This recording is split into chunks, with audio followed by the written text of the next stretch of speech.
Bonjour à toutes et à tous. Bienvenue dans cette quatrième vidéo consacrée à l'étude de l'endocrinologie. Dans la vidéo précédente, nous avons présenté quelques hormones. Nous avons parlé des caractéristiques générales de ces hormones, de leur rôle et de leur régulation.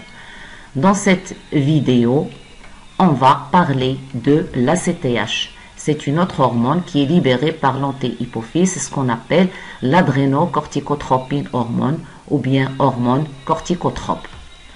C'est un polypeptide qui est sécrété par les cellules basophiles de l'antéhypophyse de 39 acides aminés et de poids moléculaire 4500 daltons. Les 24 premiers acides aminés ne varient jamais et constituent la fraction active de l'ACTH. Les autres varient selon les espèces. Alors, c'est une hormone à cycle circadien, c'est-à-dire qu'elle présente des changements pendant 24 heures. Bien sûr, comme vous le savez, nous avons une horloge biologique interne qui impose un cycle de 24 heures à notre organisme. Donc, et la sécrétion de cette hormone-là, elle est pulsatile, c'est-à-dire avec des pulses, avec des jets. La concentration plasmatique de l'ACTH est en moyenne de 20 à 50 picogrammes par millilitre et sa demi-vie est d'environ 15 minutes. Quelle est la fonction de cette hormone-là? C'est une hormone qui est très largement impliquée dans la stimulation de la glande surrénale et dans la sécrétion corticale des glucocorticoïdes. Elle n'a pas d'action importante sur les cellules de la zone glomérulaire qui va sécréter l'aldostérone. Alors là, je vais ouvrir une petite parenthèse, on va voir ça après. Donc nous savons que la glande surrénale, elle est composée de plusieurs zones: zone glomérulaire, zone fasciculée, zone réticulée et la médullosurrénale. L'hormone corticostimuline, elle a une action très importante sur la zone fasciculée, c'est-à-dire la zone qui va libérer les glucocorticoïdes qui sont en général du cortisol. Une hypophysectomie, c'est-à-dire une destruction de l'hypophyse, va diminuer les sécrétions des hormones glucocorticoïdes à 90%. Donc, ce qui prouve bien que l'ACTH agit surtout sur la sécrétion du cortisol ou bien en général des glucocorticoïdes. Une hypersécrétion d'ACTH, elle provoque un syndrome de Cushing. C'est une maladie qui dépend de une quantité très importante du cortisol. C'est ce qu'on appelle un hypercortisolisme, c'est-à-dire une augmentation de l'ACTH.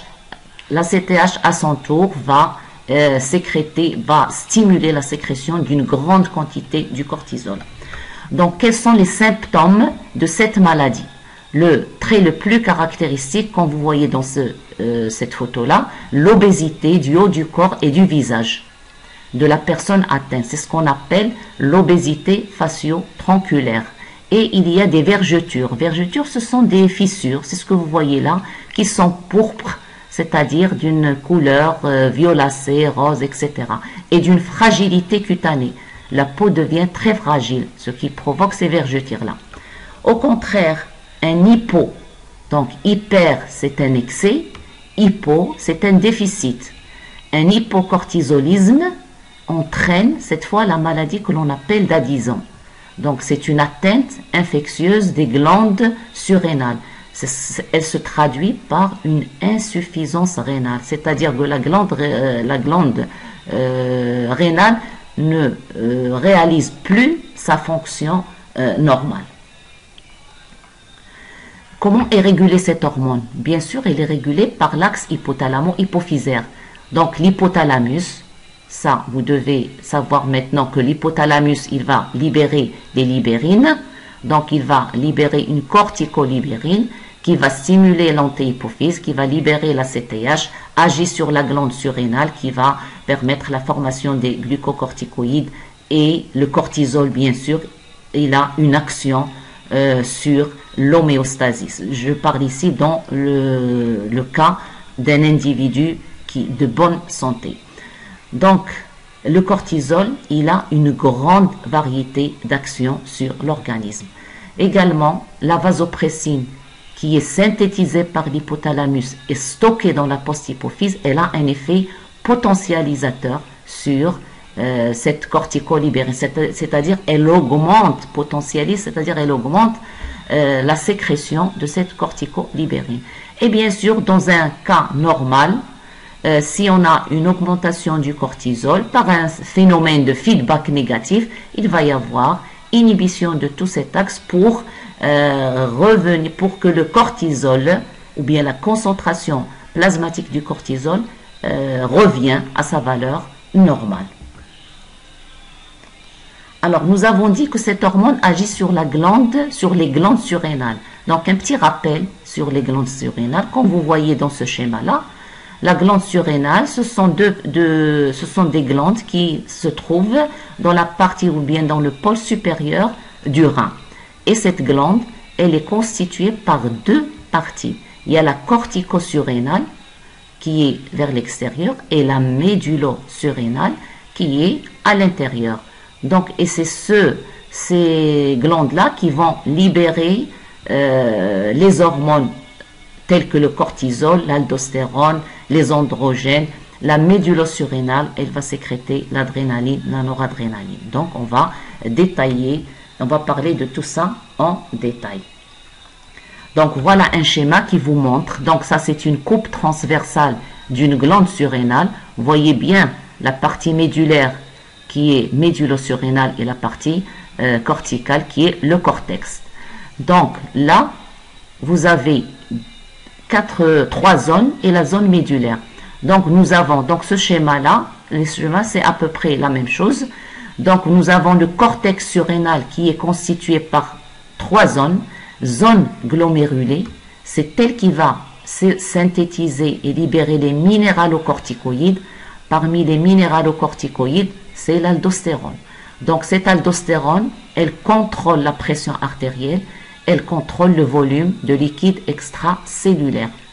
Elle maintient l'équilibre sodium-potassium de l'organisme. Donc, tout ça, on va le voir dans d'autres diapositives. Il y a la zone fasciculée, c'est la zone qui va libérer les corticoïdes, ou bien les glucocorticoïdes, dont le plus frappant, le plus marquant, c'est le cortisol. Il a un rôle surtout dans la réponse au stress. Et il y a la zone réticulée qui sécrète également des hormones sexuelles. On sait très bien que les hormones sexuelles sont libérées par les glandes sexuelles, c'est-à-dire par le testicule et par les ovaires. Mais même la glande surrénale, elle sécrète une petite quantité de ces hormones sexuelles. Ce sont des hormones stéroïdes.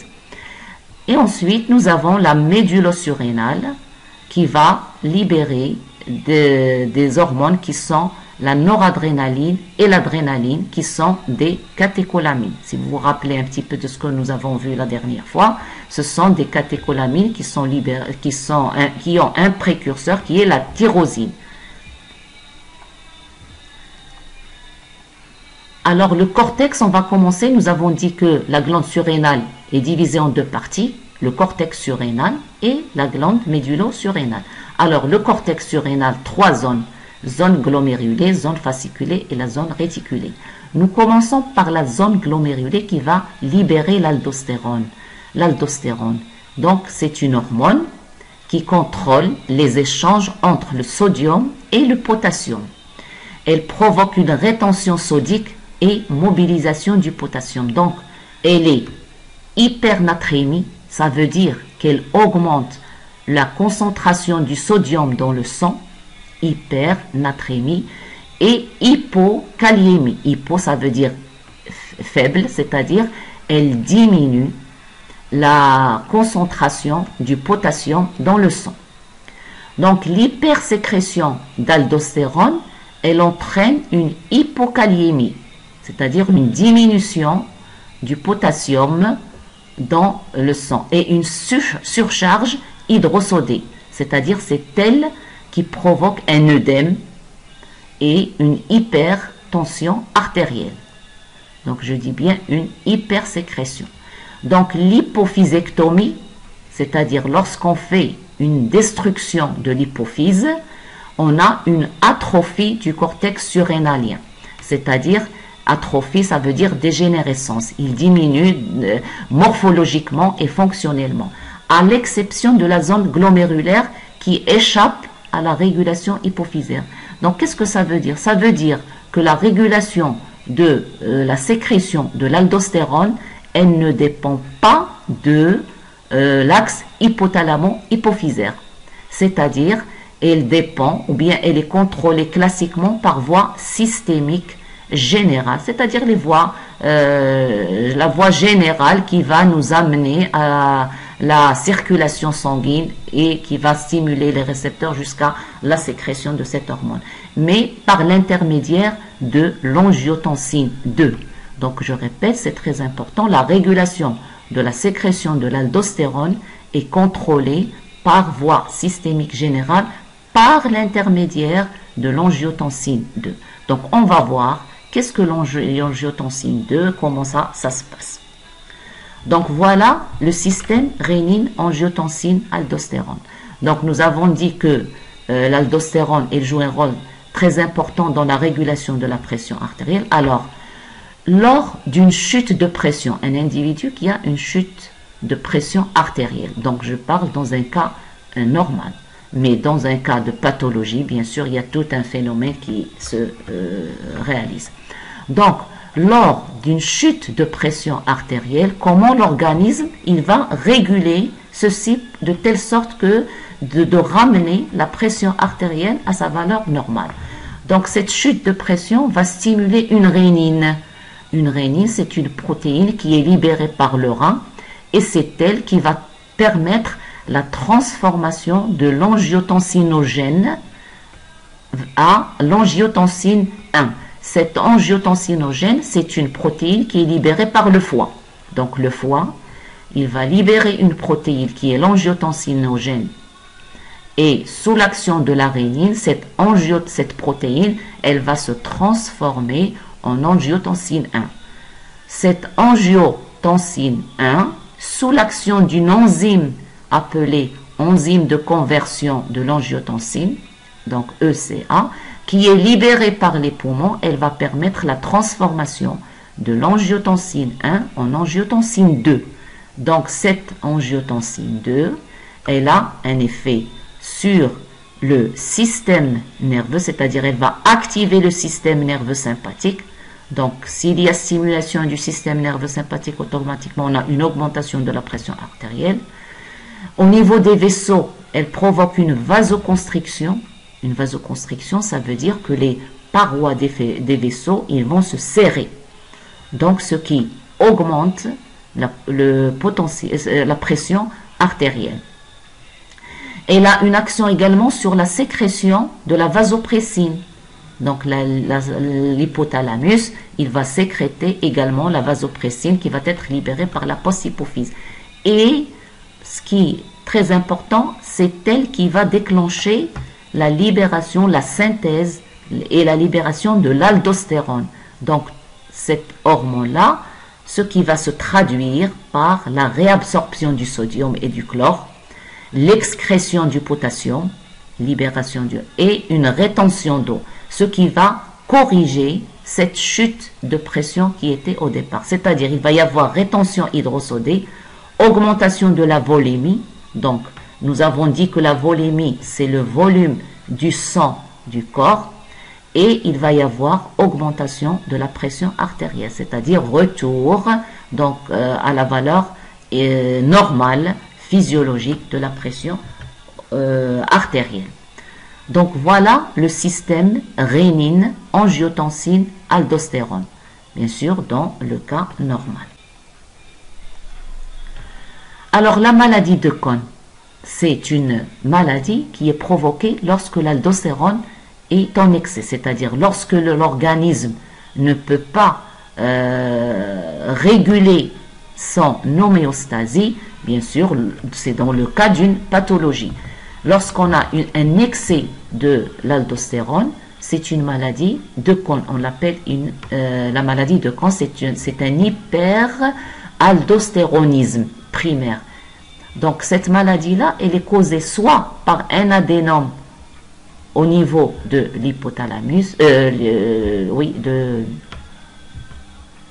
de l'hypothalamus, c'est-à-dire une tumeur qui existe au niveau de l'hypophyse ou bien l'hypothalamus, donc là, il y aura plus de sécrétion d'ACTH, etc. Il y a un dérèglement, ou bien une hyperplasie surrénale bilatérale, c'est-à-dire les glandes surrénales, ils vont se déformer. Donc morphologiquement, bien la fonction ne sera plus réalisée. Donc ce qui va provoquer une perturbation du métabolisme de l'eau et des sels. Donc ceci cliniquement, c'est-à-dire comment on voit ça cliniquement. Il y aura une parésie musculaire. Une parésie, c'est-à-dire une faiblesse du muscle qui est due à une baisse de la concentration du potassium cellulaire. Donc il n'y a plus de potassium, donc le muscle il devient très faible. Il y aura également, l'individu aura toujours une hypertension artérielle permanente et elle aura une hyper-excitabilité musculaire, c'est-à-dire des crises de tétanie. Le muscle il se contracte n'importe comment, il y a des crampes et une asthénie. L'asthénie, c'est une fatigue. Donc biologiquement, il s'agit d'une fuite potassique dans les urines, ce qui est dû à qui provoque une hypokaliémie, c'est-à-dire une diminution du potassium dans le sang. Il diminue, donc la concentration normale sera très faible. Et il y aura une alcalose, c'est-à-dire un dérèglement dans le système, dans l'équilibre acido-basique, ce qui provoque une augmentation du pH sanguin. Et il y aura des fuites urinaires d'ion H+, c'est-à-dire lorsqu'on a un pH très élevé, supérieur à 7, bien sûr, ce sont des fuites urinaires d'ion H+. Donc cette maladie de Kohn qui est due à un excès de l'aldostérone, elle provoque des perturbations très graves du métabolisme hydrominéral. Alors deuxième type d'hormones qui sont libérées par la glande surrénale, ce sont les glucocorticoïdes qui sont libérés par la zone fasciculée. Ces glucocorticoïdes, ils ont des récepteurs qui sont présents dans toutes les cellules. Ils agissent, comme je vous ai dit, ils sont doués d'une grande variété d'actions. Ils agissent sur le métabolisme glucidique, c'est-à-dire qu'ils favorisent la néoglucogénèse. La néoglucogénèse, c'est-à-dire formation nouvelle des molécules de glucose. Mais cette fois, à partir des acides aminés, non à partir des molécules glucidiques. C'est à partir des acides aminés qui sont issus du catabolisme protidique qu'il y a une formation de la néoglucogénèse, c'est-à-dire de nouvelles molécules de glucose. Ces glucocorticoïdes diminuent l'utilisation périphérique du glucose, ce qui provoque bien sûr, si le glucose n'est pas utilisé par les cellules, ça va provoquer une hyperglycémie, c'est-à-dire une augmentation de la concentration du glucose dans le sang. Donc ces deux actions, ils s'opposent à l'action de l'insuline. L'insuline qui fait diminuer la glycémie, c'est le glucocorticoïde, les glucocorticoïdes ou le cortisol, il fait augmenter la glycémie. Donc ces glucocorticoïdes, ils agissent également sur le métabolisme protéique. Donc ils ont un rôle catabolique, ils stimulent la protéolyse. La protéolyse, c'est la lyse des protéines qui vont se dégrader et donner des acides aminés, libération des acides aminés. Ils ont également ils agissent également sur les dérivés mésodermiques, par exemple le tissu conjonctif et les cellules sanguines. Alors les glucocorticoïdes, comment ces molécules-là, ils provoquent l'éosinopénie. Ça veut dire une diminution des cellules sanguines l'éosinophiles. Ce sont des, comme vous savez, que le sang, il est constitué par des globules rouges, par des globules blancs et des globules et des plaquettes.